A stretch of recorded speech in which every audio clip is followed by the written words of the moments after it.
Hey gang, Scott here. I've got a Lightroom tip for you today, and incidentally, if you've been enjoying the tips and you haven't subscribed to the channel, please do so. I would really appreciate it.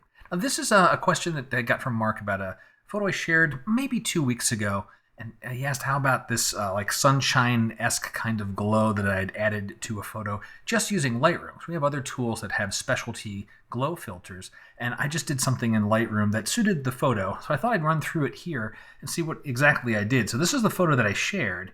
And I'm going to turn off the graduated filters here. So you can see, especially in the foreground, really adding that warmth and that brightness and glow to it. Well, what did we do in this filter? You click on that pin, make sure it's selected. We can see the differences here. So the green overlay, this is just everything covering the foreground. And fundamentally, a big shift in temperature and taking down texture and clarity. So negative texture, negative clarity. So it's removing detail, making things a little more diffused.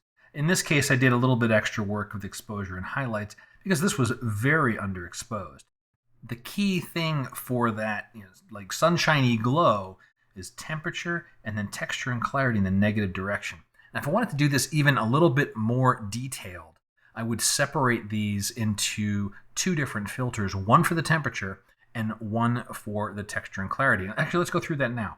So very first thing, I'll just duplicate this pin. And so right now, way over the top, I will move this pin just to the right so we can select each one. And let's make this particular one all about the clarity and the contrast. So, sorry, not contrast, texture. So we'll zero out everything else and just have those two settings set like that. And then for the other pin, if I can click on it there, come on, there it is. We'll take those back to nominal. So this first pin is dealing with the temperature shift and a little bit of exposure adjustment I needed to do just for this scene.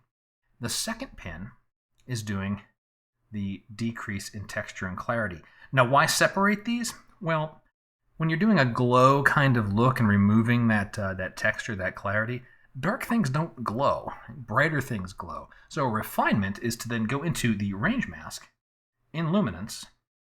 I'll show the luminance mask and reduce the range. So I start taking away some of that shadow area, maybe there, back the smoothness off a little bit, so that the very deep shadows, I'm not adding a glow to, because those things wouldn't glow naturally. Let's turn that off and see how we have it there. Let's see now before and after. And of course you can tailor things to taste. In this case now it looks like with the little bits of change, I might even add a little more warmth, just a touch more. And I don't know, maybe I got biased by looking at that brighter exposure. And now I'm more fiddling with this particular photo. The key thing there is for that look is increase temperature, and then also do a negative on texture and clarity, and consider using a range mask so you don't diffuse dark areas and make those soft and blurry and fuzzy, because those things don't glow.